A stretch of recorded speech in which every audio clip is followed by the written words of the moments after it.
Good day. Today, we will make a video about pre-inspection and maintenance. Let's go.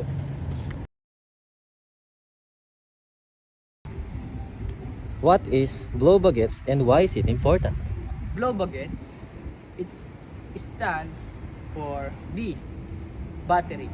Let's go to the battery of this motorcycle vehicle. The battery is inside the U-box. Make sure that the positive and the negative is tightened and not loosened. And make sure the battery is good condition and fully charged. The importance of this battery, it is the source of electricity of this vehicle. L stands for light. Light, ito is nagsisilbing liwanag sa madilim na kalsada tuwing gabi para iwas sa aksidente ang mga driver. O stands for oil. Dito nakalagay yung engine oil na isang motorsiklo. So makikita natin may engine oil level dito. Buksan ko. Buksan natin.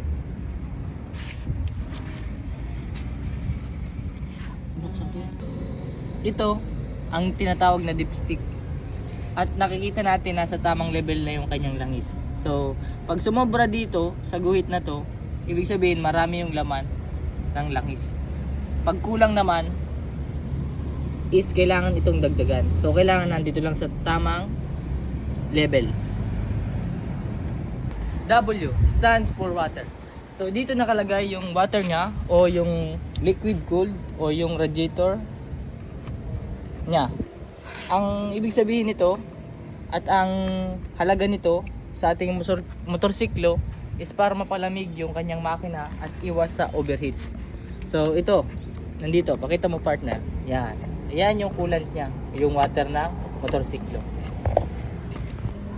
B stands for brake. Meron tayong dalawang preno, front brake at rear brake. So nasa likodan ang rear brake at nasa unahan naman ang front brake. So ito ay naka drum brake system. So ibig sabihin, ang importante nito sa ating sasakyan o motorsiklo, ginagamit natin ito upang mapanatiling safe ang pagtigil natin tuwing tayo hihinto. Kailangan din i-check natin yung preno kung ito ay maluwag na. Kailangan natin higpitan ito o palitan ito ng brake shoe o disc brake o brake pad. A stands for air. Nakikita natin dito sa front wheel nya, yung gulong nya is tamang hangin lang.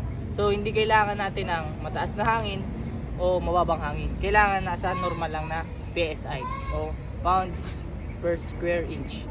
So kailangan hindi sobrang tigas, hindi sobrang lambot para na yun si safety ng ating motorista. G stands for gas or gauge. So dito natin makita yung gas ng isang motorsiklo sa ilalim. So kailangan meron siyang gas. And full tank pa naman siya. Ano ba yung importansya ng gas sa ating motorsiklo? Nakita natin 4 bar pa siya. Kailangan may gauge din siya. So para makita natin kung mayroon pang laman yung gas yung tangke natin, yung motor natin, para pag nagda-drive tayo, iwas aberya sa daan. E stands for engine. Andito yung engine o yung makina ng ating motor. Ito ay Suzuki Smash at ito ay naglalaman ng 0.8 liter o 800 ml. So kailangan natin ng maintenance nito, change oil tuwing 1,000 or 1.5 km. And kailangan ma-regular natin ito na i-check yung oil level nya at yung kanyang maintenance ng change oil. T stands for tire. Ito yung gulong nasa likod at meron din sa una. So ano ang importante ng gulong? Kapag yung gulong natin ay sobrang nipis, pwede tayong maaksidente. Kailangan makapal ito at kailangan panatilihin natin itong bago. At the same time, yung kanyang pressure is sakto lang. Hindi siya sobrang lambot, hindi siya sobrang tigas. Nasa tamang PSI lang siya. So pananatilihin natin na magandang kondisyon yung ating gulong para iwas aksidente. S stands for self. Bilang isang motorista, kailangan nating paghandaan ang ating pagdadrive. Kailangan hindi tayo nakainom, kailangan may sapat tayong tulog upang sa ating pagdadrive ay ligtas tayo. Alagaan natin ang sarili natin kasi isa lang yung buhay natin. How do you check if the engine oil is at the correct level? Ito ang tinatawag na dipstick. At nakikita natin nasa tamang level na yung kanyang langis. So, pag sumobra dito sa guhit na to, ibig sabihin marami yung laman ng langis. Pag kulang naman is kailangan itong dagdagan. So, kailangan nandito lang sa tamang level. What should you do if the temperature gauge starts rising toward hot? Ano ang gagawin ko? Ang gagawin ko is itatabi ko yung sasakyan, ihinto ko kung ito ay tumaas na yung temperatura niya para hindi mag-overheat. And then, kapag hindi pa gumana ito, papalitan ko na ito ng tinatawag na thermostat.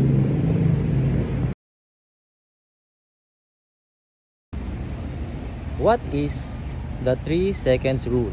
Ang 3 second rule na tinatawag, ito ay ang 3 second distance mo sa iyong sasakyan mula sa una ng sasakyan mo. Kailangan may 3 second distance ka doon. What is the meaning of a double solid yellow line on the road? Ang meaning po ng solid double yellow lane, ito ay makikita natin sa daan, sa highway, tuwing sa tulay, sa kurbada. Ang ibig sabihin po nun is bawal tayo mag-overtake. What is defensive driving? Ang defensive driver po, ito po yung driver na umiiwas o iniiwasan niya ang kanyang sarili sa anumang panganib o aksidente sa daan. What would you do if your brakes suddenly fail while you're driving? Anong gagawin ko kapag yung preno ko ay unti-unting hindi gumagana? Una, yung sasakyan is itatabi ko, gagamitin ko muna itong hazard light na tinatawag na hazard light, pipindutin ko ito. At the same time, habang itinatabi ko yung sasakyan, from higher gear, ilalagay ko ang gear ko sa lower gear.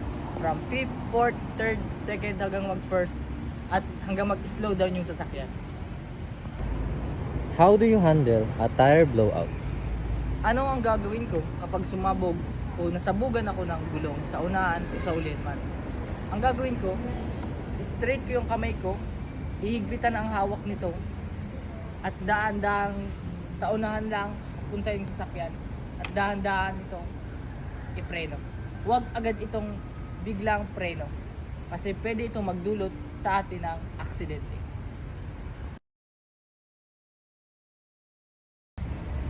If a passenger or another driver is acting aggressively, how do you respond? Ano ang gagawin ko? Ang gagawin ko is magiging kalmado lang ako kapag o tuwing may ganun na pasahero. Hayaan lang yung kanyang tensyon na tumaas at ako ay mananatiling kalmado para maiwasan ang gulo. Why is it important to follow the no counterflowing policy even if the traffic is heavy? Para sa akin, karamihan sa mga Pilipino ay kamote sa daan. Ibig sabihin nito, kapag tayo sinuway natin yung batas na pag counterflow, ano ang mangyayari sa atin? Una, pwede tayong makasagi o pwede tayong mabunggo o pwede tayong makabunggo ng sasakyan. At the same time, pwede pa tayong magdulot ng malalang traffic. Traffic na nga, dinagdagan mo pa ng traffic. So kailangan susunod tayo sa batas para maiwasan ang ganong senaryo at tuloy-tuloy lang ang pagmamaneho. Oh. Yun lamang po, maraming salamat.